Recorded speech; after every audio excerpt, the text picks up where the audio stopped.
All right, are we ready? Let's find out if this ghost is like, what's going on? Because I don't believe in ghosts. Chapter 31, The Last Laugh. And there's the canister of the laughing gas he used on the family. Dust swirled around the cellar in search of a place to rest. It settled on Shenanigan's hair, on her skin and eyelashes. She coughed. I'm quite miffed, said Aunt Schadenfreude's ghost, that the three of you allowed singing at my funeral. Outside the radius of destruction, the ghost stood tall, her lantern shining. She shuffled through the debris toward them. She left footprints. The decorations left much to be desired, she continued. And whose idea was it to allow that fool to speak? The whole thing was a farce from the start to finish. I don't know why we bothered rehearsing at all. Some sort of powder drifted from her clothes. Slowly a smile began to form on Phenomena's face. We shall have to be more thorough in future. I shall draw up a list of acceptable guests and... Shenanigan, stop that. Shenanigan prodded her aunt once more to be sure. She was solid. The tips of her fingers came away white. Is this flour? She asked. The very alive, very flowery Aunt Schadenfreude took a handkerchief from the pocket of her dress and began wiping at her face. It's the best I could do on such short notice, she said stiffly. Underneath the flour, familiar wrinkles started to show. And you can't deny that it was effective. Felicity flung herself at Aunt Schadenfreude and buried her face in her shoulder, narrowly missing the steel collar. Aunt Schadenfreude patted Felicity's head, leaving white streaks in her hair.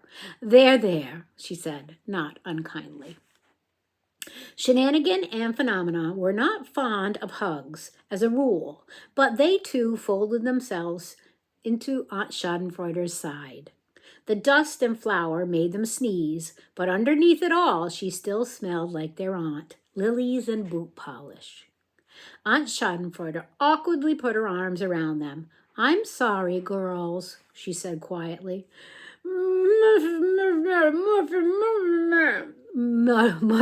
Mumbled Felicity. Pardon? Felicity stepped back, angrily wiping away tears. Then why did you do it? She asked. A guffaw cracked the moment in two. In the cacophony of the collapse, what a great phrase. They had forgotten what was happening upstairs. Laughing gas was filling the house like helium filling a balloon, and soon the Swifts would all float away to a place where the living could not follow. What on earth has gotten into everyone up there? Asked Aunt Schadenfreude. Nitrous oxide, said Shenanigan. We have to hurry. Shenanigan, hold on. Candor, laughing gas, murder, she shouted, which communicated the situation nicely. Shenanigan's map was on the floor next to the pile of rubble that used to be Candor. One arm stuck out of the debris like a flag. Shenanigan snatched up her map and jerked back as to her dismay, a finger on the arm twitched. A muffled groan issued from beneath the rock. He's alive, cried Felicity. How unfortunate, sighed Aunt Schadenfreude. I'll make sure he stays put until someone can retrieve him. Felicity hesitated. Will you be all right? Of course. He won't kill me twice. Aunt Schadenfreude sliced her stick through the air with surprising dexterity, and all three girls vowed to stay on her good side in the future. Back through the underground labyrinth they ran, Felicity leading the way with the knack of a trained rat. They burst from the door under the grand staircase and into the hall, filthy and red-eyed, hair on end. When the Swifts saw the state of them, they laughed uproariously, though, in fairness, they couldn't help it. The entire room shook. Bodies laid sprawl on the stairs, chairs, and floor, quivering. Some had threaded limbs through the banisters to try to keep themselves upright. Plates lay smashed, drinks spilled, ornaments upended. Everyone was giggling, chuckling, guffawing, tittering, legs kicking helplessly in the air. It was hard to tell mirth from pain. Someone tried to pull themselves to their feet using the curtains and instead ripped them, pole and all, to the floor, which only made them laugh harder. "What's wrong with everyone?" asked Felicity, then clapped her hand over her mouth as she, too, started to giggle. Look at them all.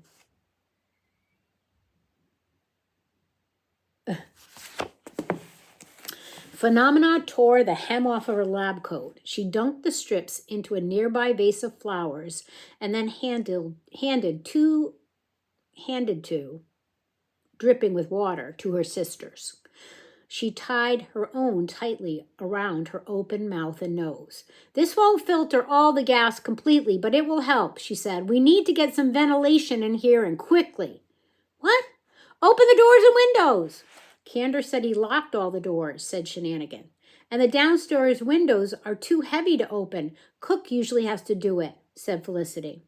Shenanigan had been waiting for this moment her entire life.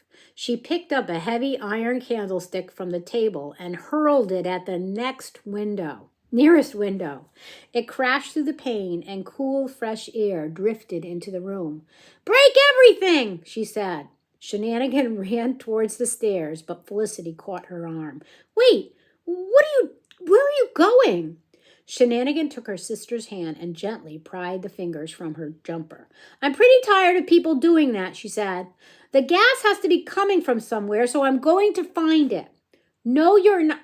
"Felicity," she stared hard at her sister, willing her to understand. "Uncle Maelstrom said it to himself. No one knows the house better than me. Can you please, for once, just trust me?" Felicity looked at her steadily. Then she let go. "You're right," she said. "You're the only one small enough and smart enough and brave enough." She looked as if she was going to cry again, and Shenanigan wished she wouldn't. Felicity cried more than anyone she knew, and it couldn't be good for her. But her sister simply nodded, picked up the fallen curtain pole, and aimed it like a lance at the nearest window. Shenanigan fled with the sound of breaking glass behind her. Have you ever been tickled past the point of endurance? It can be very unpleasant. It isn't the tickling itself that is so unpleasant, of course, but all the laughing and wiggling and the pains in your side and the lightheadedness and the stars that dance across your vision. It's a kind of gentle torture if it goes on for too long. Shenanigan began to giggle before she even got out of the hall. She took a deep breath to steady herself, but that only made things worse. Phenomena's makeshift mask was far from ideal. Shenanigan couldn't smell anything suspicious, but she could feel the laughing gas beginning to tickle her from the inside. Harry Houdini could hold his breath for 3 minutes. Shenanigan could barely manage one. The gas would eventually get her. She had to move fast. She checked under the grand staircase. She checked beneath the visors of the suits of armor and in the mouth of the stuffed leopard. She checked the space in the library. Woo! Goodness. Is another one coming? Nope. Let's take a sip of water, though. She checked the space in the library where the crossbow used to be. She spread out her map, overwhelmed by all the tiny marks and symbols she had drawn, all the possible hiding places. She didn't have time. She paused on the stairs, shaking with silent fits of laughter. The cut on her shin had opened again, and she felt blood dripping down her leg. Shenanigan had grown up a great deal in the past few days, and still more in the past few hours. But in the past few minutes, things had really taken a leap forward. She had had an emotional growth spurt. Halfway up the stairs, sweating and giggling, listening to the howls and screams of her family below, Shenanigan had a thought. It was the first of its kind, and it arrived in her mind fully formed. grown up as the gray suit of a banking executive. She couldn't do it. This thought was so new and unwelcome, so shocking to receive for the first time, that Shenanigan's arms and legs began to give up before she did. She sat down hard at the top of the grand staircase, right where Candor had given Aunt Schadenfreude that first push. Shenanigan had once jumped from the roof of the house. She had squeezed her mattress through the skylight, shoved it over the parapet, and then leapt to land square in the middle. She had been testing to see if it would be a good means of escape should she ever be imprisoned. Cook had never shouted at her so much in her life. "Did it not occur to you that you could die?" she yelled. It had not. It had never crossed Shenanigan's mind that she could be hurt beyond repair. And until this very second, she had never really understood that she could fail either. From now on, Shenanigan would have to learn how to be afraid. And most important of all, how to be afraid and keep going anyway.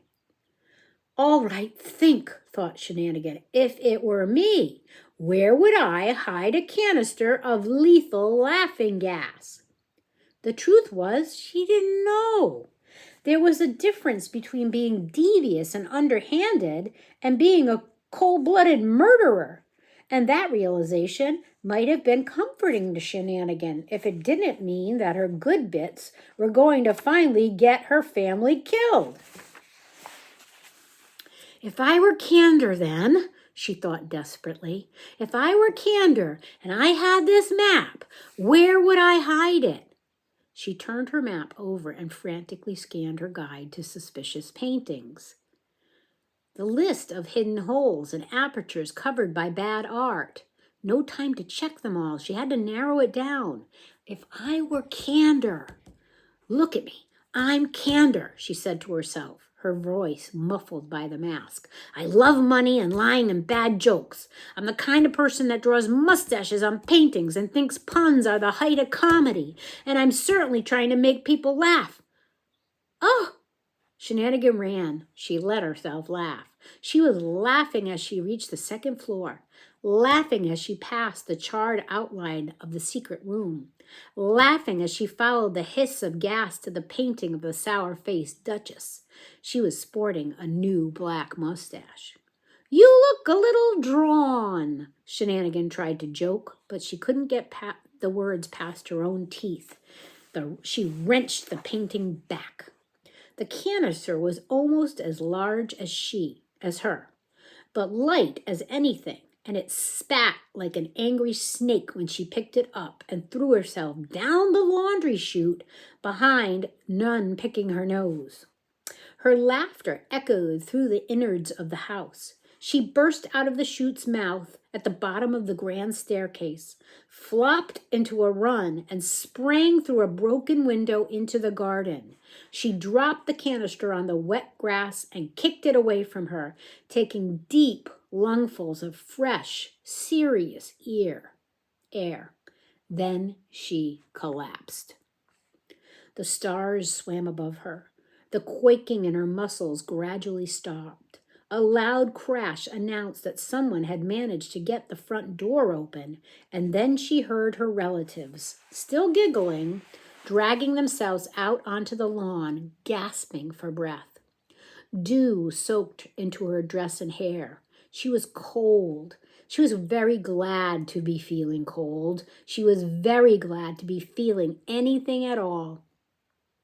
While everyone was heaving on the lawn like beached fish, Aunt Schadenfreude appeared.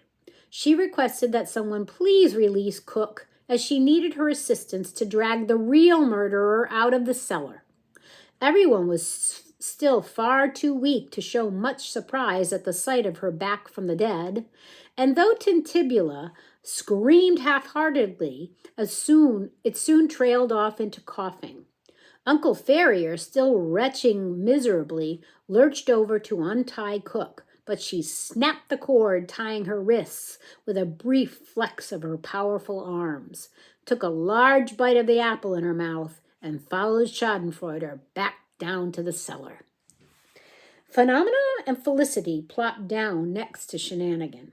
They didn't say anything, but Felicity pulled Shenanigan's head into her lap, and Phenomena patted her shoulder. Shenanigan flapped a limp hand at Earth, who was held so tightly by a still singed Aunt Inheritance that they could barely get their own hand free for a thumbs up. For once, however, they were hugging their grand back just as tightly. They all waited. Eventually, Cook appeared in one of the broken windows.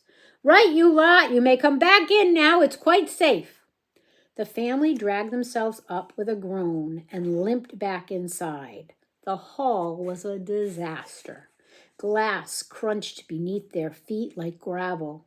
Cook tutted at the mess. "Couldn't be helped, I suppose." She eyed the windows. "Since it's a little drafty in here, Aunt Schadenfreude has decided to receive you all in her study. Come along, chop chop." Upstairs, the secret passage was closed. The fire was lit. The blood-soaked chair was gone. Cook had even found time to bring up paper cups and an enormous pot of hot chocolate. There was some shamefacedness from the Swifts. After all, barely an hour ago, they had been plotting to boil Cook alive. Cook made sure to look every person in the eye as she handed them their hot chocolate. Shenanigan could tell she was enjoying herself. With limited seating options, most of the Swifts sat cross-legged on the floor, looking up at Aunt Schadenfreude, who had installed herself in another wing-backed leather chair. Her collar gleamed by the light of the fire. Aunt Inheritance, worn and creased, perched beside her on a stool. Across from them sat Flora, with a shawl wrapped around her bandaged shoulder, and Fauna at her side. The twins were glaring identical daggers at the other person nearby. Candor, bruised and furious, tied to the desk. One arm was in a sling. One leg had been crudely splinted. Shenanigan gave him a cheery wave. "Well, with some notable exceptions," Aunt Schadenfreude's eyes rested briefly on the three girls, "you've all made right twits of yourselves." There were a few faint rumblings of protest. Aunt Schadenfreude cut them off with a look. "We are waiting on a few others, but I suppose we'd best begin. I'd like to see this quickly resolved, as I have been mightily inconvenienced over the past few days, and I'd like to go to bed." Let's just start chapter 32, which is a French word that says denouement. And I think that means like the ending, but I'm not quite sure because there's a few chapters still left. First, it was Candor who pushed me down the stairs. I can see this comes as a shock to many of you, which I can only express my disappointment at your poor judgment of character. After I announced my retirement, Candor came to my study with a wonderful song and dance about how his marriage could save the family. If only I named him Patriarch and blessed his marriage to Daisy DeMille. There was a lot of disturbing talk about finding the hoard and restoring the family to glory. Scorn dripped off her voice. When he was finished, I informed him of what I'd learned over the years. That he was in serious debt, that he had left several well-meaning Harrises in the lurch after robbing them of their money, and that he was currently in the process of doing the same to Miss DeMille. Is that correct, Candor? Candor shook his head vigorously. "It's not true," he said. "Please, everyone, you have to believe me." "Oh, well, I suppose it was too charitable of me to think you might live up to your name at this, the denouement," sighed Aunt Schadenfreude. "I, however, can be honest and truthful enough for the both of us. I told him where he could shove his backward ideals and left the room. I didn't realize he followed me until he grabbed my walking stick." Aunt Schadenfreude paused to sip her hot chocolate. I was too unconscious to be a reliable witness for the next part of the story, she said. Telling this tale will be a little like playing pass the parcel, each person taking off another layer of wrapping paper until we get to the truth beneath. I'll not now pass the story on to you, Inheritance. I think we'll stop right there. I'm going to put a little dot where we stop on near 3, right there, on page 304. And we'll pick up there again the next time we read. Until we read again, I love you.